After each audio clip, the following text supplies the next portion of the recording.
Near death in Damascus, 1883, and the New York Times was already writing his obituary, calling him one of the few great men of our time.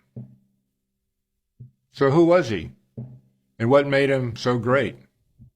So great that in 1846 a new settlement was named El-Qadr in his honor.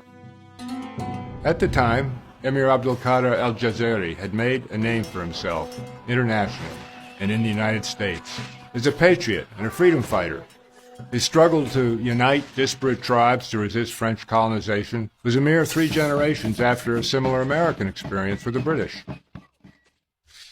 For the French, Abdul-Qadir represented a dangerous opponent because of his unprecedented weapon, his humanitarian instincts.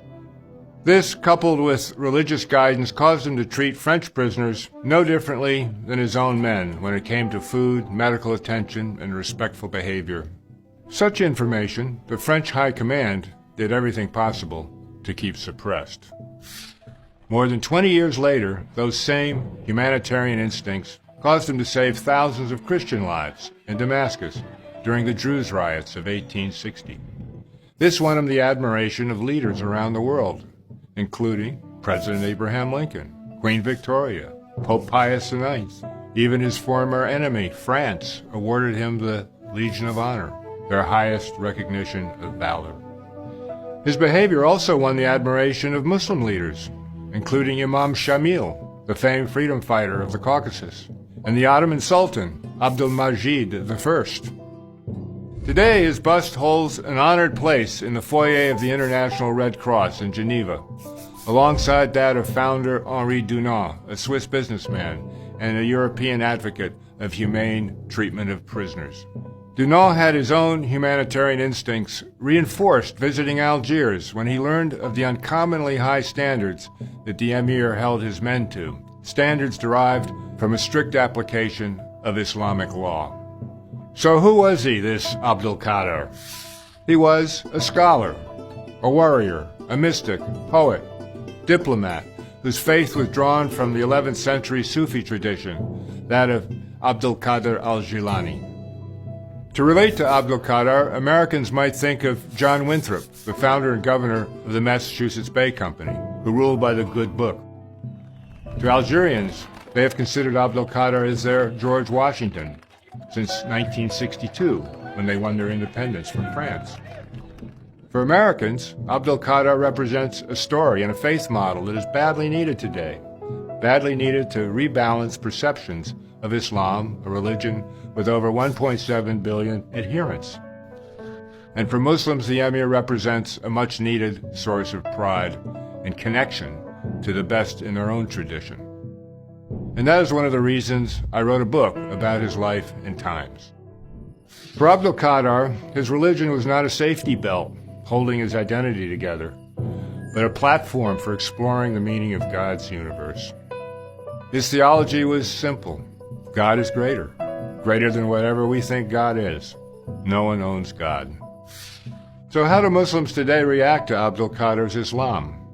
Mohammed Khan Nasser, publisher of Al-Sharia Journal in Pakistan, a scholar with conservative roots, had this to say about Abdul-Qadir.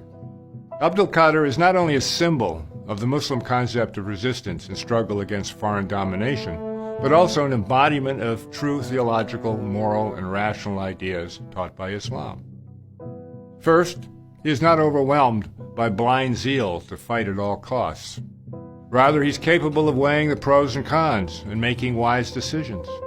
Secondly, he is strictly guided in his decisions by the legal limitations and moral obligations set forth in the divine law. Thirdly, his political animosity with the French doesn't blind him to what they have in common. And finally, he can put himself in his adversary's shoes. Imagine that. He can look into the complexities of the situation and understand the different factors that compel them to follow a certain course.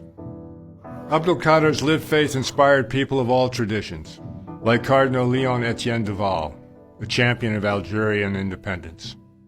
On his deathbed in 1996, Duval predicted that Algeria would one day surprise the world. I think it is possible that this is actually unfolding today, as Algerians resolutely and peacefully pursue a change of government that rejects the horrors of the 1990s. Both Deval and the Emir would have agreed wholeheartedly with the Apostle Peter, who advised that faith alone is not enough. To faith, one must add virtue. To virtue, add knowledge. To knowledge, perseverance. To perseverance, self-control. And to self-control, godliness and brotherly love. Abdul-Qadir, above all, placed importance on knowledge, but not merely knowledge of things, which he considered like rainwater, but a deeper knowledge of God's ways to enable us to live together in harmony. It is called the Golden Rule. It's also called Love Thy Neighbor. I'm John Kaiser for the Emir Stein Center.